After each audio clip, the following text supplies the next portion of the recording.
Okay, let's get started. Good morning, everyone, and welcome to our second quarter results and an update on our business. I'm Brian Stringer. I'm the Chief Financial Officer for 01 Communique. With me on the call today is Andrew Chung.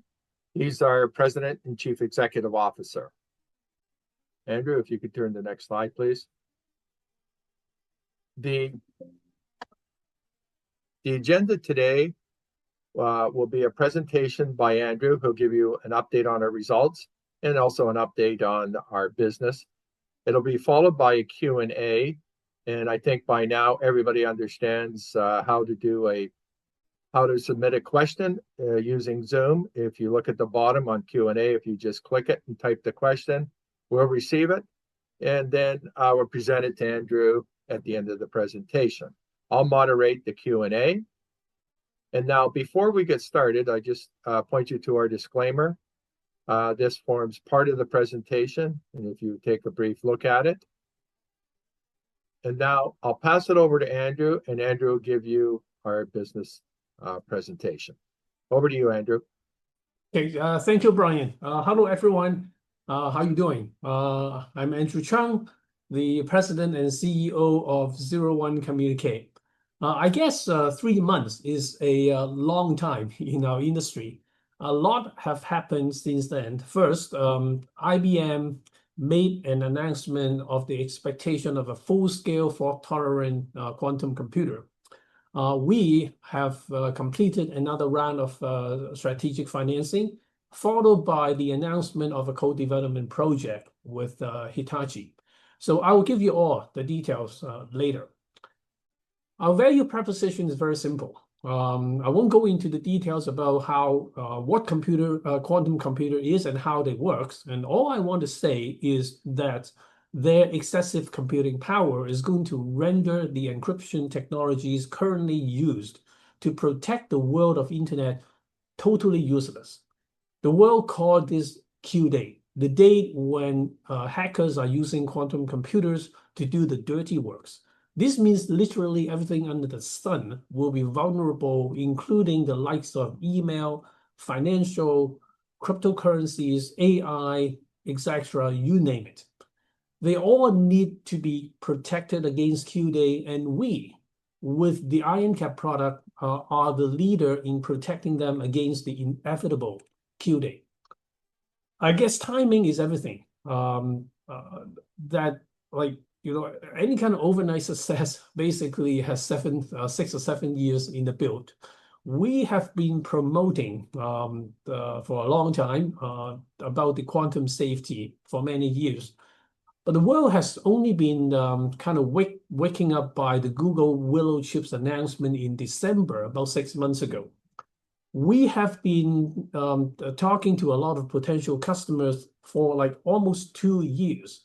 And they were mostly watching, but without commitment. But then the Google announcement seems to be a game changer, and these people starting to move since then. The good example was the announcement we had with Hitachi just several days ago. Was a typical example, and this is giving us a huge endorsement of our technology. We have many other similar opportunities around the world currently in discussion, some in earlier stage, some in more advanced stage. I guess the reality is that quantum threats are accelerating at unprecedented pace. Only 2 months after the white-hot announcement from Google in December about its Willow chip, Microsoft announced its Majorana 1 platform, which is the first quantum chip powered by topological core that allows scaling up to 1 million qubits on a single chip.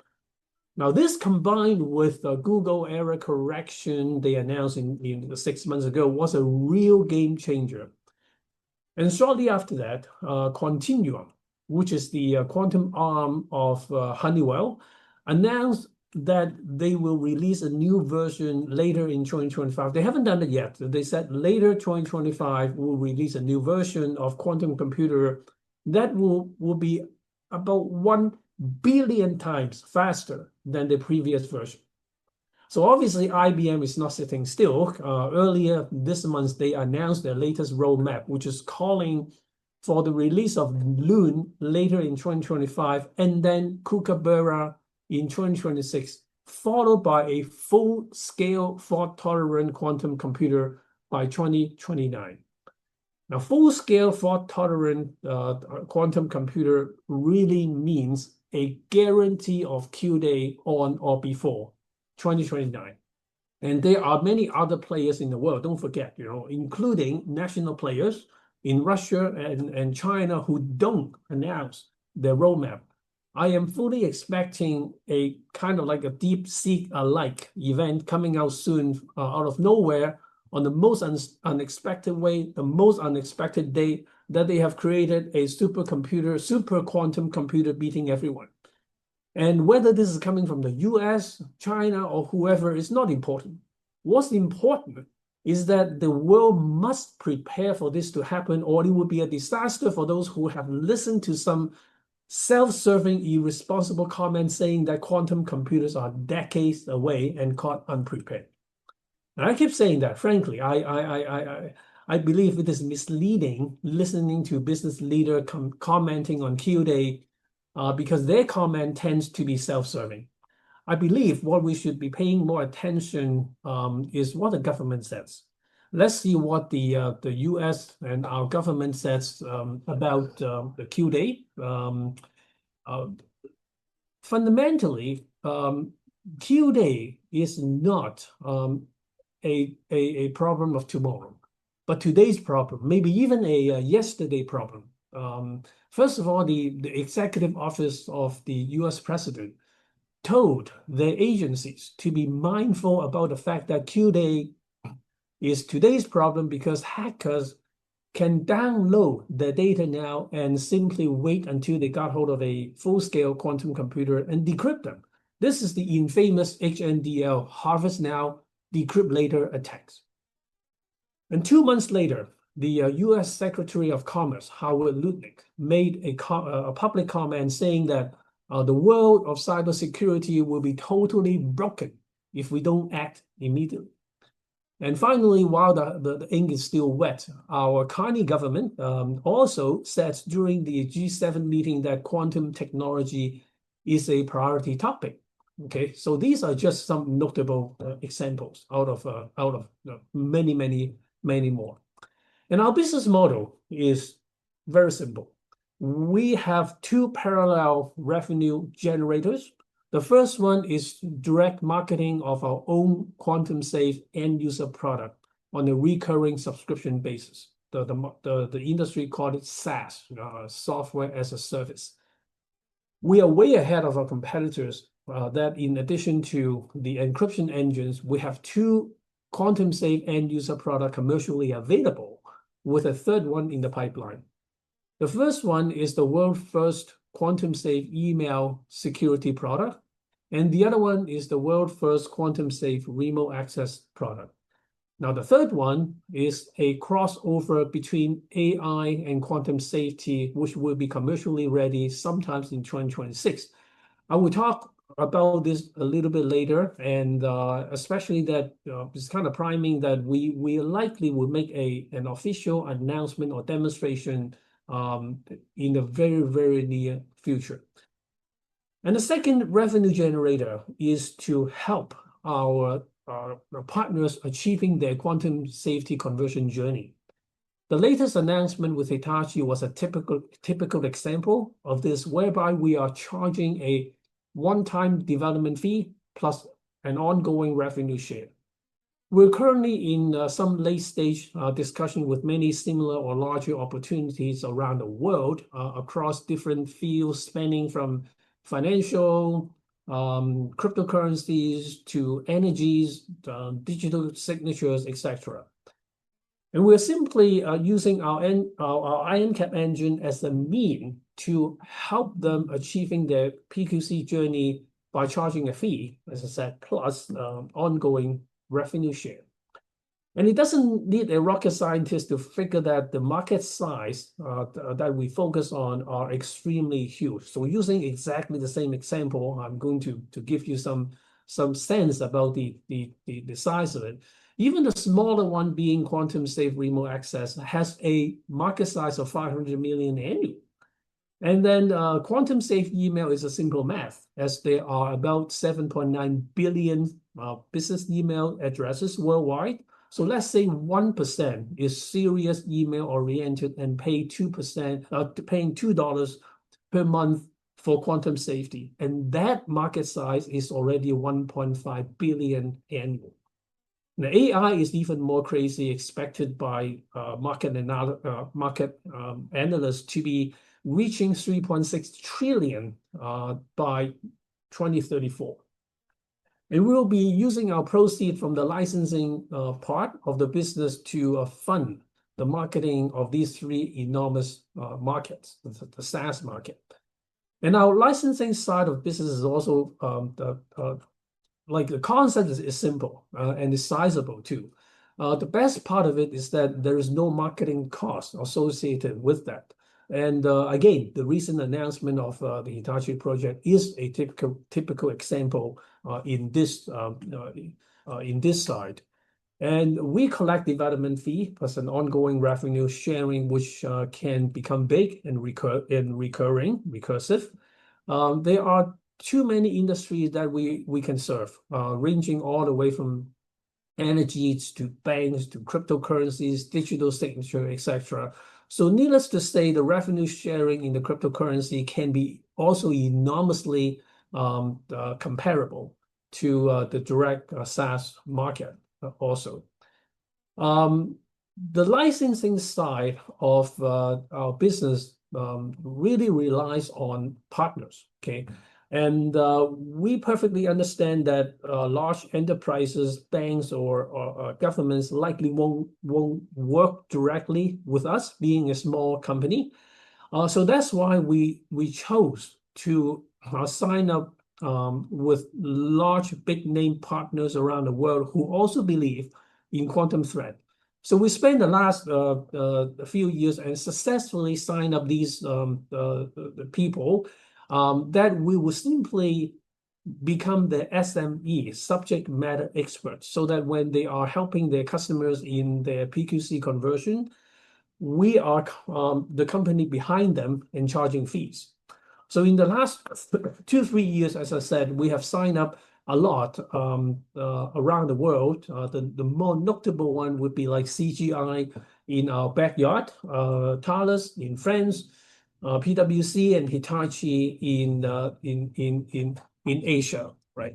So they are aside from these things, I like to also bring you to the attention about the latest activities within this quarter. So the first to highlight again was the agreement with Hitachi, whereby we are receiving one-time development fee plus ongoing revenue share with a mandate to convert their remote access product to become quantum safe.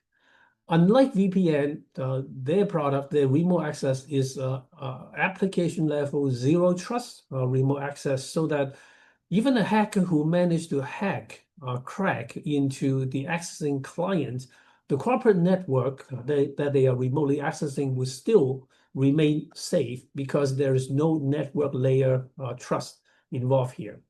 So let alone that it is also quantum safe. So the one-time development fee is good and profitable, but the upside is really lying in the revenue sharing arrangement.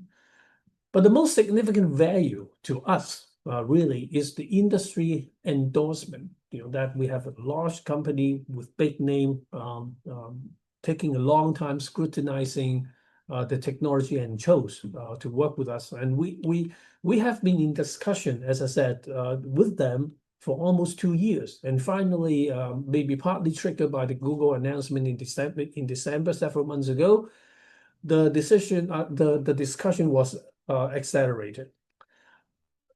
Another highlighted activities this quarter was a quantum-safe AI marketplace. I guess last quarter I managed to briefly talk about that after filing our US patent. This invention is simply revolutionary. Because in AI, the biggest business market is not LLM like ChatGPT, but special purpose AI model. Let me give you an example. What is the special purpose AI model? You won't expect to feed some credit card transaction, for example, into ChatGPT and then expect that ChatGPT would tell you, giving you a prediction whether this transaction is likely a fraud or valid. That's the job of a special purpose AI model designed solely for credit card fraud detection. Another special purpose AI model example would be like provided by a pharmaceutical company giving advice to a health provider like a hospital using patient data and give advice on how and what to use, for the drugs, right? Another example can also be network traffic hacking activities detection. So you can see that all these kind of special purpose AI would involve a lot of privacy because the data feeding in is highly likely to be very sensitive and very personal. So that's why this huge market hasn't been exploded as of yet.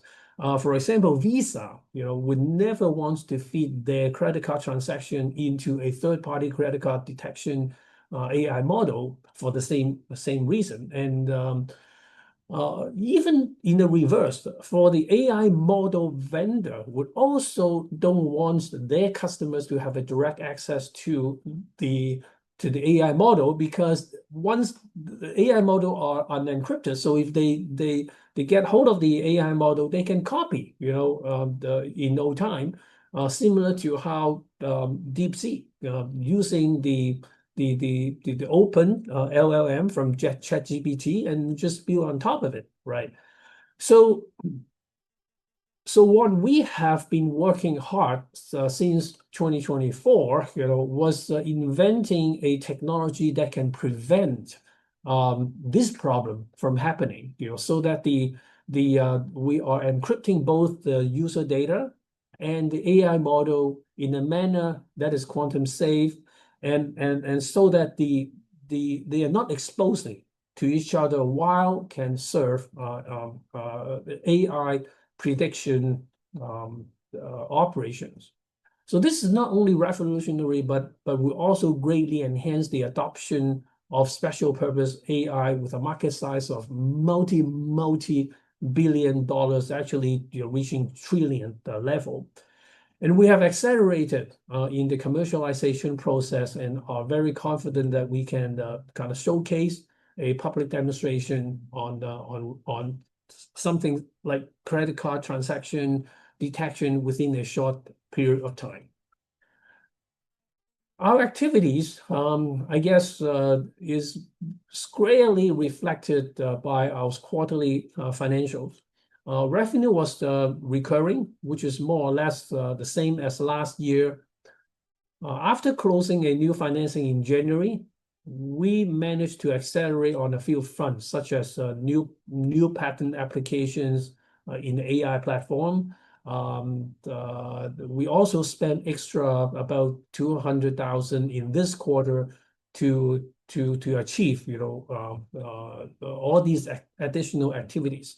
While we have zero debt, we have slightly more than $800,000 in cash, while adding another about $500,000 after the latest private placement earlier this month. And we have also increased our IR activities in order to create more investor awareness to our stock.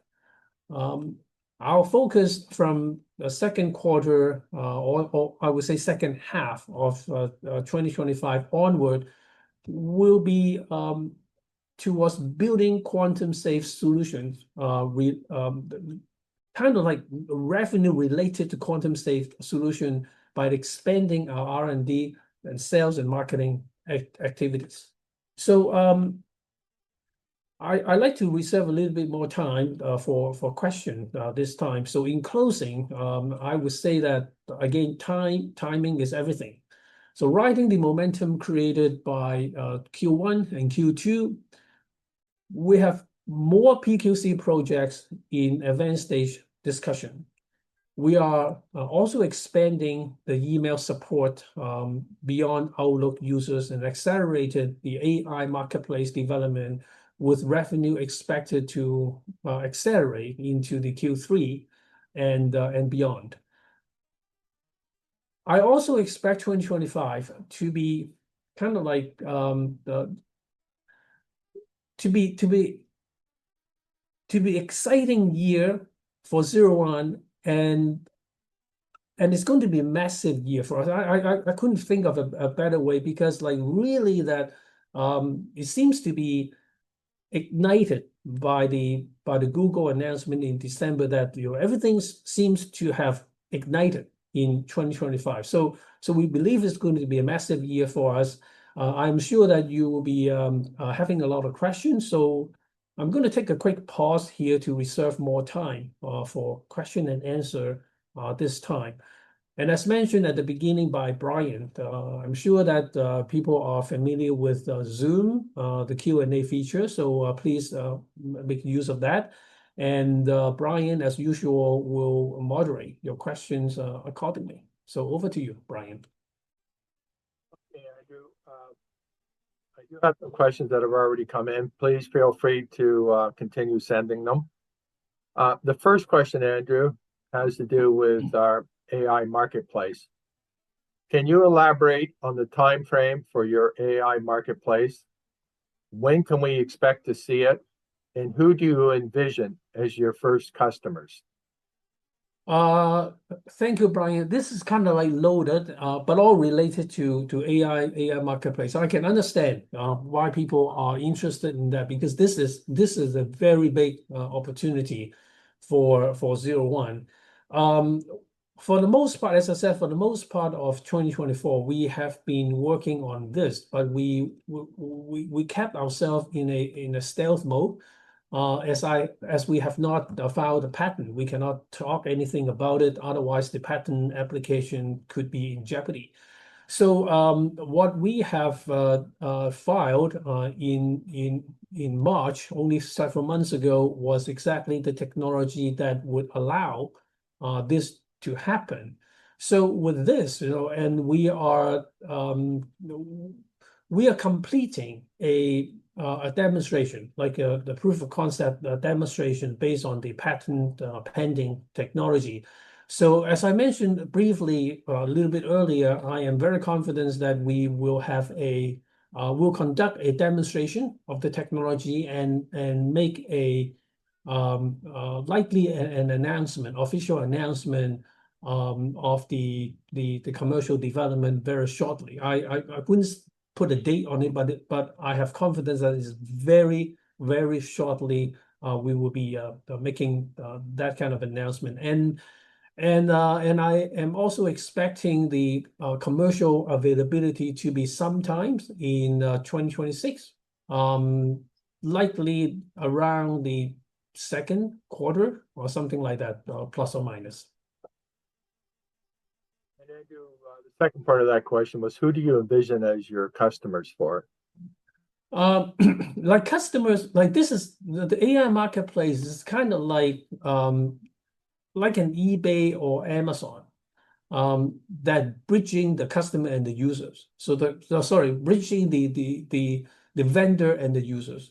So in this case, say in Amazon, the vendor is a seller of some product and the buyer is the buyer of the product. So in the AI marketplace, the seller is the AI model vendor. There are tons of AI models vendor around the world: credit card fraud detection, medical advice, network traffic, facial recognition, the audio text detection, whatever, you name it. There are tons of them, and they all worry about the model being being copied, and then the user of these vendors are also worried about data being looked at, which is very confidential.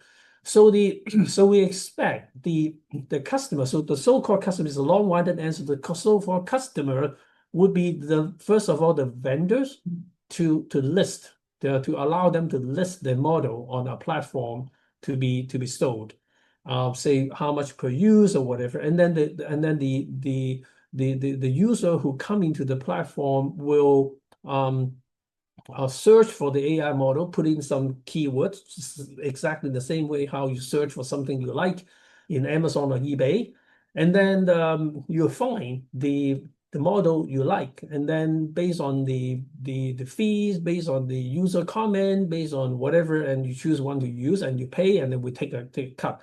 So the first, I wouldn't say like who will be the first customer but we'll expect like a lot of AI model vendors would start listing. Listing fee is zero, so listing the AI model on our platform, and then the user will start coming to search for whatever they need without worrying about disclosing their sensitive data. And we, being the middleman, would just take a cut, similar to how eBay and Amazon take a cut from the fees, charging the users and before depositing into the vendor's account. So yeah, so that's kind of like a long-winded answer, but that's what I am envisioning. Thanks, Andrew. The next question has to do with investor relations. It says, you have been spending money on investor relations, or started to, which is good. And thank you. Can you elaborate a bit on what is being done to increase shareholder value with the new IR firm? And what is your plan going forward? Again, the IR activities is very important alongside with product marketing. We have been relatively quiet in the last 2 years simply because the market is, everyone knows about quantum, everyone talks about quantum, but hasn't received attention. But then since, as I said, since the alarm clock triggered by Google in December, the world attention has been waking up. And then since then, we believe with all these activities going on, is the best time for us to start spending money on IR. So the step one was signing up with Okio to provide IR activities, mainly to increase the awareness of our company to the investors world related to quantum. A lot of people likes the quantum sector and would like to know where are the hidden gems. They're looking for the hidden gem, and 01 is a typical hidden gem because we are seriously undervalued. The market cap is only $45 million, and compared to all these market size that we're going into, and the opportunity that we have signed up and will be signed up and doing it in the near future is really tiny. So that's why we have decided it is the best time now to start investing in IR to increase awareness of the company moving forward. The next has to do with partnerships. And it's a simple question. Are there more to come? And what is the progress on those that you have signed up? As I think during the presentation, I have mentioned about that already. We have been talking to a lot of these the people in the last 2 years. But they are watching, they understand the need for quantum safety, but they are watching. They are the message around the world is very mixing and confusing. You hear some people saying that quantum threat is here already, Q-Day is here already, but then you also hear a lot of people saying, hey, it's 15 years, 20 years away. So they decided to wait. And then, as I said, the alarm clock seems to have went out in in December, 6 months ago, and suddenly all these people that we were talking to are waking up, and some wake up like faster than other. And the typical example was Hitachi starting to re-engage in the discussion, and we signed the agreement and made the announcement.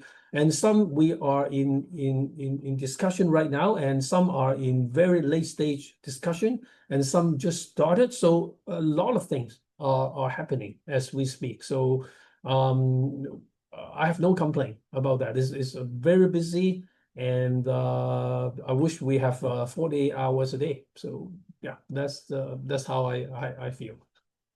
We've got a couple more questions on it, Andrew, which I'd like to get to. This one has to do with cryptocurrencies. And there's two questions here. I'm going to combine them. The first is, if Bitcoin or any other currency gets cracked by a quantum computer, what will be the result? The second part of that, another question, which is the same area. Can you elaborate on the opportunity in the crypto market and explain how your technology would work to address issues in this market and the timing of when you expect to see evidence that 01 will be a player in this market? First of all, yes, this is very, very loaded question.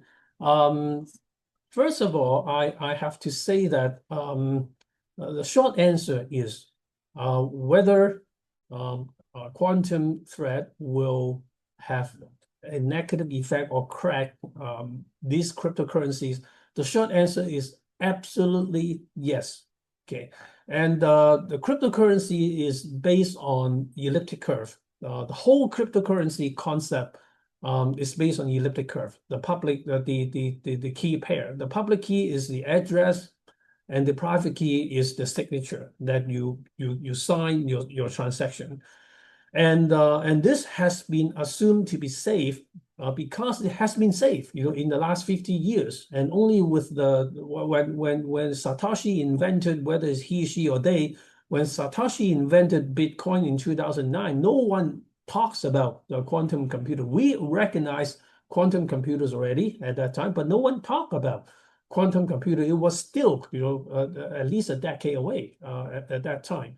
So he never recognized the threat, but the threat is real. So if the signature can be forged by reversing from your wallet address, the whole thing is toasted, basically.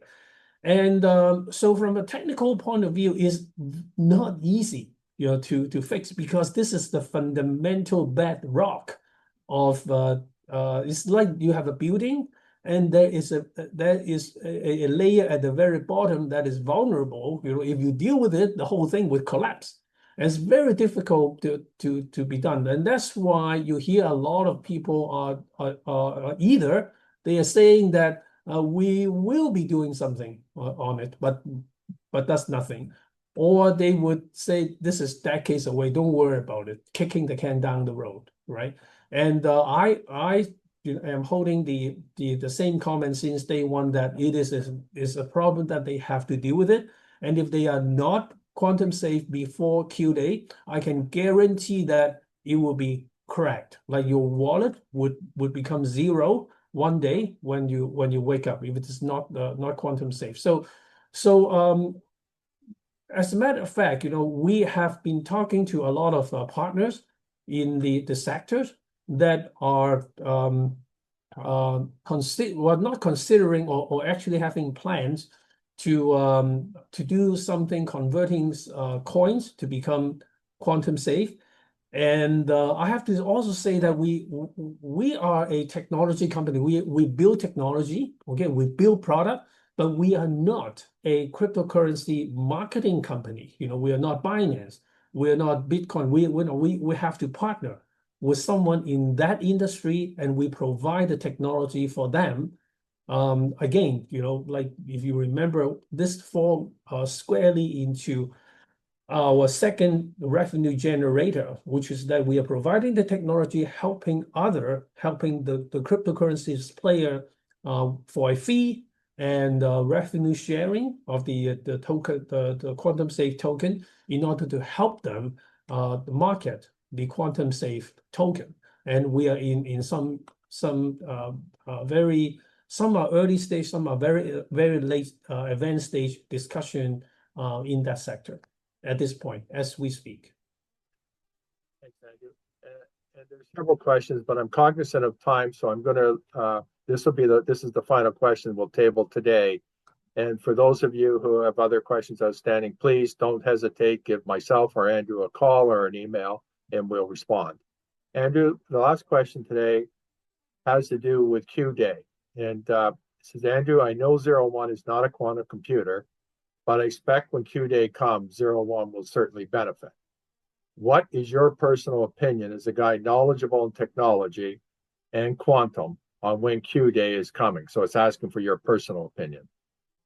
Yeah, personally, I believe the commercial Q-Day, there are two Q-Day. One is commercial Q-Day, one is national Q-Day. Okay, I'm not going to comment on national Q-Day because I don't know. If we likely the national level technology, like from the NSA or the FBI, whatever, usually they have some special equipment that they contract their vendors to do it.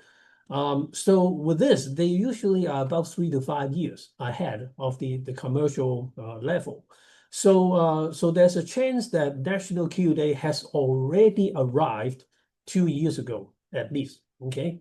So but then I'm only going to focus on commercial Q-Day because, as I said, I don't have provable data in National Q-Day. It's only my own personal guess. But for commercial Q-Day, there are all kinds of writings on the walls already. And a few months ago, I would just still say that it is a belief that is coming in a few years. And then, but then the IBM announcement maybe a week and a half ago, really confirming to my belief. IBM says, as earlier put up in my presentation, IBM says they are expecting a full-scale fault-tolerant quantum computer by 2029.